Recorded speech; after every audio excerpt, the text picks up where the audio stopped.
Entendes o que estás lendo? O podcast que te leva através das páginas da Bíblia, livro por livro, capítulo por capítulo. Uma exposição bíblica emocionante. Aperte os cintos e embarque comigo nesta viagem.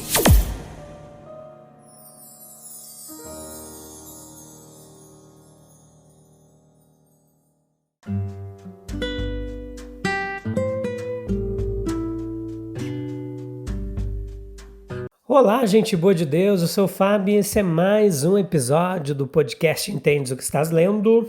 Deixa eu ver onde a gente parou aqui. Mateus capítulo 28, parte 2. É isso, 28, parte 2. Estamos no último capítulo do livro de Mateus. Depois do livro de Mateus a gente vai lá para Deuteronômio, fazer mais um livro do Antigo Testamento. Hoje Mateus capítulo 28, parte 2, episódio número 688. Oitava temporada.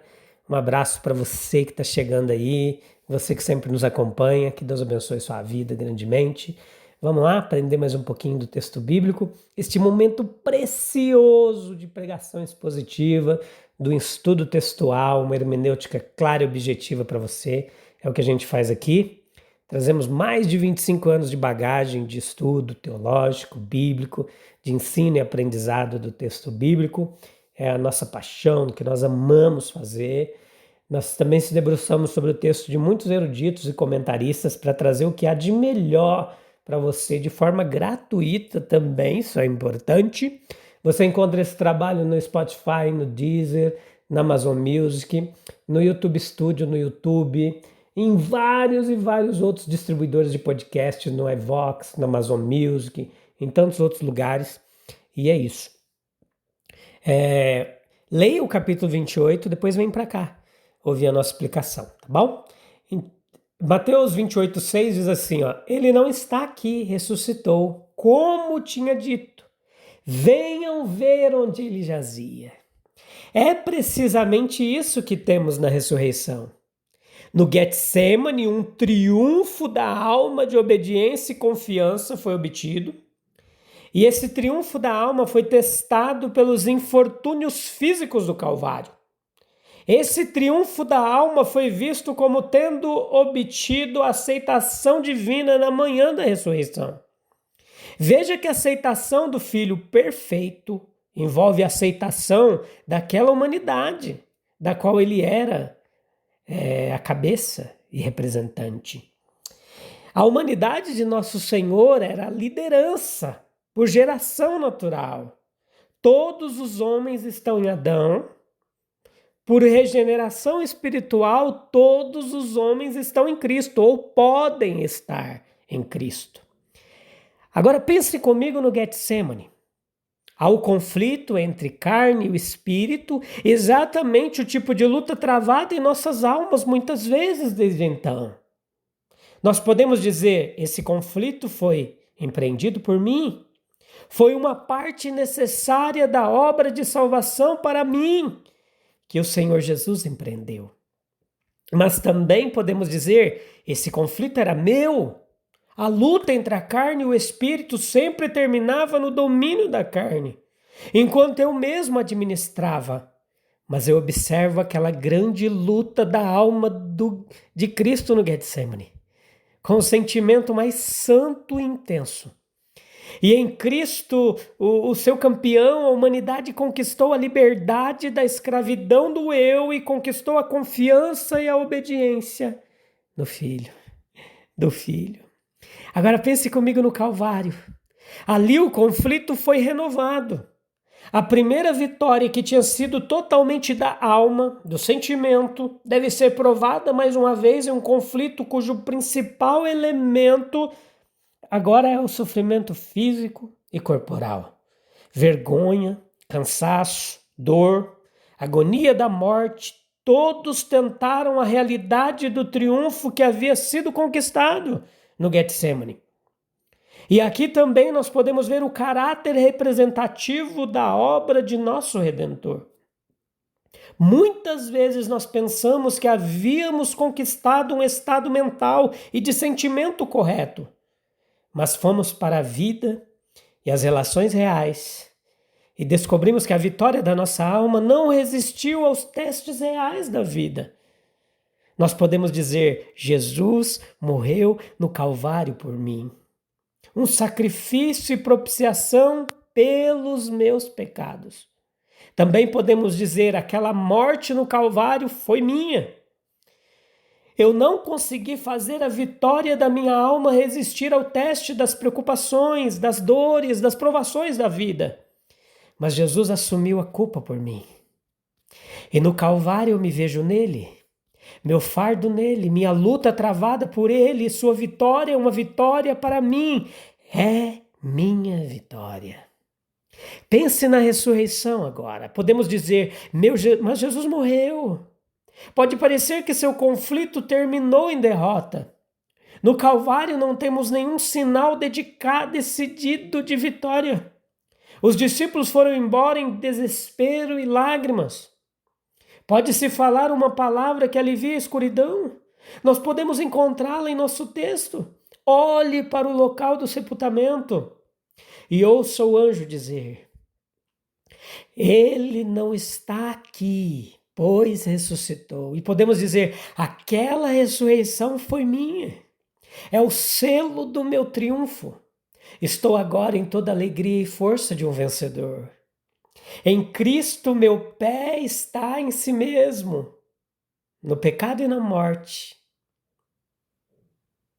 Nós devemos então esperar a liberdade da tentação. Nós podemos entrar no poder de sua ressurreição. Libertação de todos os males externos da vida. Não é assim. Se eu tivesse dito isso, você teria sorrido ao se lembrar de quais preocupações o preocupavam, quais fardos e pecados ainda o humilhavam. É isso. Vida, labuta, sofrimento, são coisas totalmente diferentes quando percebemos Cristo em nós. Nós em Cristo e suas vitórias envolvendo as nossas nelas. A ressurreição de nosso Senhor é o reconhecimento divino da vitória da alma do homem sobre o pecado. Aqueles que estão unidos pela fé ao Senhor Jesus Cristo entram diariamente em seu triunfo. Isso é repetido neles uma e outra vez, dia a dia. Eles são mais que vencedores por aquele que os amou. Muitas vezes nos debruçamos sobre a salvação da penalidade. Muitas vezes deveríamos perceber a vitória sobre o pecado e sobre o eu que é conquistada para nós por Cristo. Muitas vezes nos contentamos em dizer que podemos ter força de Cristo para lutar contra o mal, se pedirmos por isso. Mas devemos continuar dizendo que temos a vitória em ter o Cristo ressuscitado e vivo. Toda forma de maldade Cristo enfrentou por nós e derrotou. Isto é, eu em Cristo encontrei e venci. A doença é um inimigo derrotado, dor, perda, decepção, sofrimento são inimigos derrotados. A própria morte é um inimigo derrotado. E Deus reconheceu abertamente a vitória da alma do homem ao ressuscitar seu Filho Jesus Cristo dos mortos. A surpresa e a adoração. Mateus 28, 9. Eis que Jesus veio ao encontro deles e disse: salve. E elas, aproximando-se, abraçaram os pés dele e o adoraram. Como essas mulheres receberam Jesus quando assim de repente ele as encontrou? O medo e a grande alegria com que elas saíram do sepulcro certamente devem ter se intensificado.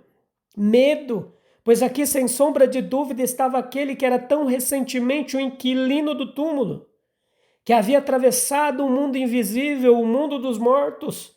E grande alegria, pois aqui estava a prova indiscutível da verdade da mensagem do anjo.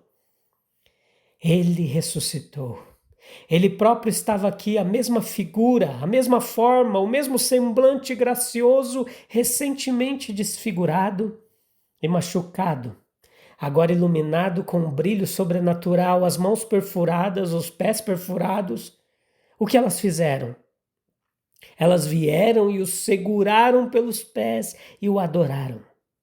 Há 3 características nessa ação dessas mulheres que eu queria relatar aqui para você. Dessas mulheres humildes, que são especialmente merecedoras de nossa atenção.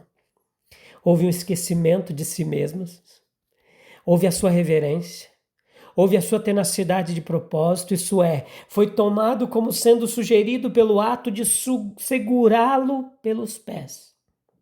A atenção também pode ser fixada no fato de que as mulheres foram pegas de surpresa, e isso revelou muito a respeito delas. O seu ato sob surpresa mostrou que seus sentimentos para com Cristo eram genuínos. Os homens são constantemente descobertos por serem pegos de surpresa. Mas um homem que é completamente genuíno nunca se importa em ser pego de surpresa. Essas mulheres eram sinceras. Em um instante, o sentimento genuíno respondeu dignamente à revelação de Cristo. As mulheres chegam a Jesus pelo coração em vez de pela razão. Mas ele aceita a adoração da emoção tão livremente quanto a adoração do intelecto. Que a mulher sirva a Cristo do jeito dela, de mulher. Quando a gente vê o terremoto que acompanhou a ressurreição de Cristo, nós vemos a contrapartida na comoção que este evento ocasionou. O relógio foi movido. Eles estavam alarmados por suas vidas. Pelas coisas que aconteceram, eles sentiram o choque de um grande terremoto. O coração mais forte, ele tremerá na presença de uma força que move os alicerces da terra. E a esse terror foi adicionado o aparecimento do anjo, cuja forma brilhava como um relâmpago, enquanto suas vestes brilhavam como a neve. E o efeito foi paralisante daquela visão. Por medo dele, os vigilantes tremeram, ficaram como mortos. Quem pode permanecer em meio às maravilhosas visões e ao tremendo tumulto daquele grande dia do Senhor, quando na glória de sua majestade ele se levantará para sacudir terrivelmente a terra? Houve o medo da disciplina militar. Eles eram responsáveis com suas vidas pela custódia segura do corpo de Jesus e pela segurança da pedra selada. Mas a pedra foi removida, o sepulcro está vazio. E o que eles devem fazer? Os caminhos de Deus são desconcertantes para o pecador. Os soldados temem por suas vidas, temem e tremem, quando deveriam ter tremido por seus pecados. A morte do pecador é de todas a morte mais terrível. Infelizmente, isso é visto muito raramente e muito parcialmente. Eles agiram com a sabedoria do mundo.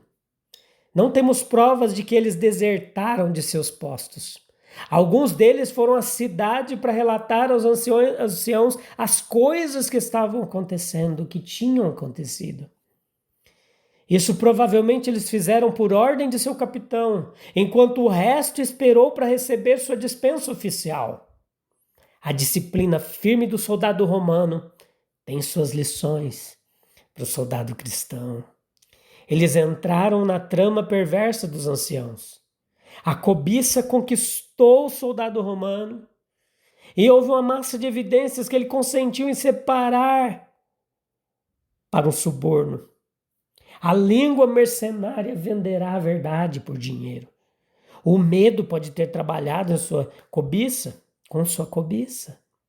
Eles podem duvidar que o governador acreditaria na verdade se os governantes não poderiam armar outra conspiração contra a sua fidelidade.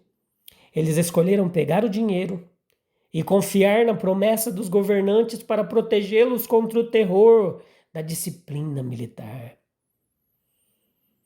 Que oportunidade gloriosa! Os soldados perderam de se tornarem testemunhas honrosas de Cristo. Mas Deus os fez suas testemunhas apesar de sua indignidade. Ele pode fazer dos homens pregadores eficientes de seu evangelho sem dar a eles uma partícula da honra ou recompensa do pregador. Os anciãos deliberadamente resolveram opor uma mentira à verdade viva. Eles deram muito dinheiro aos soldados para encorajá-los a publicar a mentira.